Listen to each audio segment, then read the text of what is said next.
Hello' good morning everyone সকলোকে স্বাগতম জনাইছোঁ। আজি আমি আলোচনা কৰিম 2025 বৰ্ষৰ ইতিমধ্যে হৈ যোৱা হায়াৰ ছেকেণ্ডেৰী ফাৰ্ষ্ট ইয়েৰৰ ফাইনেল এক্সামিনেশ্যনৰ লজিক এণ্ড ফিলচফিৰ আমি শ্বৰ্ট কুৱেশ্যনখিনি আজি আলোচনা কৰিম। চ' আমি আগবাঢ়িছোঁ আমাৰ ভিডিঅ'খনলৈ। প্ৰথম কুৱেশ্যনটো আহিছে অতি চমু উত্তৰ দিয়া, তাত 12টা কুৱেশ্যন কৰিব লাগে। প্ৰথম কুৱেশ্যনটো হৈছে তৰ্ক বিজ্ঞানৰ আদৰ্শ কি? What is the ideal of logic? আৰু ইয়াৰ উত্তৰ হৈছে ট্ৰুথ বা আছামিজ মিডিয়ামত সত্যতা। তাৰ পিছৰ কুৱেশ্যনটো হৈছে the conclusion of unscientific induction is certain, is it true? ইয়াৰ উত্তৰ হ'ব ন'। অবৈজ্ঞানিক আগমনৰ সিদ্ধান্ত নিশ্চিত, এইটো সত্য নে অসত্য? আৰু এইটো কিয় অসত্য? কিয়নো অবৈজ্ঞানিক আগমনে কাৰ্যকৰণ সম্বন্ধ নিৰ্ণয় নকৰে, সেইকাৰণে ইয়াৰ যিটো সিদ্ধান্ত সদায় সম্ভাৱনামূলক, কিন্তু ইয়াত জাষ্ট আমি লিখিম অসত্য। তাৰ পিছৰ কুৱেশ্যনটো হ'ব does analogy depend on the law of causation? সাদৃশ্যমূলক অনুমানে কাৰ্যকৰণ বিধিৰ ওপৰত নিৰ্ভৰ কৰেনে? উত্তৰ হ'ব নকৰে। আৰু সেইকাৰণে ইয়াৰো সিদ্ধান্ত কি হয়? নিশ্চিত স্বভাৱৰ নহয়, কি হয়? সম্ভাৱনামূলক হয়। তাৰ পিছৰ কুৱেশ্যনটো আছে the ground of induction is the result of induction, who made this statement? আগমনৰ ভিত্তিয়ে আগমনৰ ফল। এইটো আহিছে টেক্সট বুকৰ, কাউন্সিলৰ যিটো টেক্সট বুক আছে তাৰ ছেকেণ্ড যিটো গ্ৰাউণ্ডছ অফ ইণ্ডাকশ্যন এইটো চেপ্টাৰৰ পৰা আহিছে।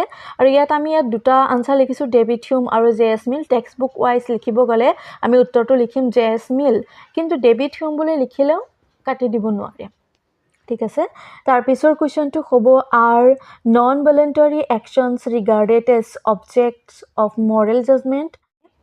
অনৈচ্ছিক ক্ৰিয়াসমূহক নৈতিক বিচাৰৰ বিষয়বস্তু হিচাপে গ্ৰহণ কৰা হয়নে? উত্তৰ হ'ব নহয়। তাৰ পিছৰ কুৱেশ্যনটো হৈছে name the theory which states that the external world can be directly known? বাহ্য জগতখন প্ৰত্যক্ষভাৱে জানিব পৰা যায় বুলি প্ৰকাশ কৰা মতবাদটোৰ নাম কি? ইয়াৰ উত্তৰ হৈছে ৰিয়েলিজিম বা বাস্তৱবাদ। Electricity is a fluid, what type of hypothesis is this? এইটো একদম কিতাপত যিমানখিনি ইয়াৰ পৰা কুৱেশ্যন আহিছে চব ডাইৰেক্ট আহিছে। ডাইৰেক্ট আছে, যাৰ ইংলিছত হ'ব ৱাৰ্কিং হাইপথেচিছ। আৰু বিদ্যুৎ এটি একজাতীয় তৰল পদাৰ্থ, এইটো কাৰ্যকৰী প্ৰকল্পৰ উদাহৰণ হিচাপে টেক্সট বুকত দিয়া হৈ আছে। ঠিক আছে, এতিয়া আমি আগবাঢ়িছোঁ নেক্সট কুৱেশ্যনলৈ। What according to Indian philosophy is the supreme and ultimate end of human life? ভাৰতীয় দৰ্শন অনুযায়ী মানৱ জীৱনৰ চৰম লক্ষ্য বা আদৰ্শ কি? এইটো সকলোৱে জানে, এইটো হৈছে মোক্ষ বা মুখ্য প্ৰাপ্তি হৈছে জীৱনৰ চৰম লক্ষ্য। তাৰ পিছৰটো হৈছে question primary qualities are the necessary properties of an object, is it true? Yes, it's true. মুখ্য গুণবোৰ বস্তুৰ অনিবাৰ্য ধৰ্ম, এইটো সত্য নে কথাষাৰ? সত্য। তাৰ পিছৰ কুৱেশ্যনটো হৈছে what does the external aspect of religion refers to? ধৰ্মৰ বাহ্যিক দিশটোৱে কি বুজায়? ধৰ্মৰ বাহ্যিক দিশটোৱে ধৰ্মীয় অনুভূতিৰ বিষয়ে বুজায়। তাৰ পিছৰ কুৱেশ্যনটো হৈছে যিটো কুৱেশ্যন এইটো হৈছে ethics is a positive science, is it true? নীতিশাস্ত্ৰ বিষয়নিষ্ঠ বিজ্ঞান বা নীতিশাস্ত্ৰ ব্যক্তিনিষ্ঠ বিজ্ঞান, কথাৰ সত্যনে?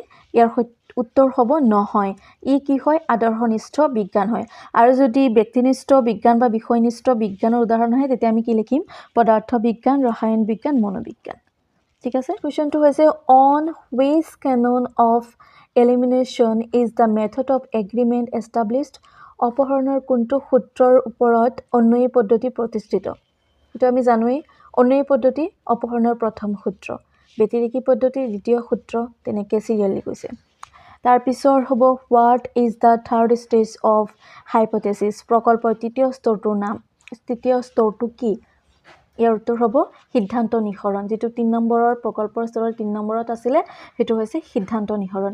এতিয়া যদি নেক্সট কুৱেশ্যন আগলৈ আহে যে সিদ্ধান্ত নিঃসৰণ প্ৰকল্পৰ তৃতীয় স্তৰটো কোনটো পদ্ধতিৰ ওপৰত নিৰ্ভৰ কৰে, সেইটো আমি কি লিখিম তেতিয়া? নিগমনাত্মক পদ্ধতিৰ ওপৰত। তাৰ পিছৰ কুৱেশ্যন আছে ব্যতিৰেকী পদ্ধতিৰ প্ৰয়োগে এটা নিশ্চিত সিদ্ধান্ত দিয়েনে? Does the method of difference yield a certain conclusion? ইয়াৰ উত্তৰটো আমি চোৱা 100 নম্বৰ পেজত আছে টেক্সট বুকত। ব্যতিৰেকী প্ৰণালী পৰীক্ষণৰ ওপৰত নিৰ্ভৰশীল কাৰণে ইয়াৰ সিদ্ধান্ত নিশ্চিত স্বভাৱৰ। ঠিক আছে, আমি শ্বৰ্ট কুৱেশ্যনৰ যিটো ভিডিঅ' লৈ আহিছোঁ এইটো ইয়াতে সামৰণি মাৰিছোঁ, কিন্তু আগলৈ মই এই বেলেগ 2 মাৰ্ক 4 মাৰ্ক 3 মাৰ্ক যিমানখিনি ব্ৰড কুৱেশ্যন আছে সেইখিনি লৈ মই আকৌ উভতি আহিম। চ' এতিয়া আজি ইয়াতে সামৰণি মাৰিছোঁ। নমস্কাৰ।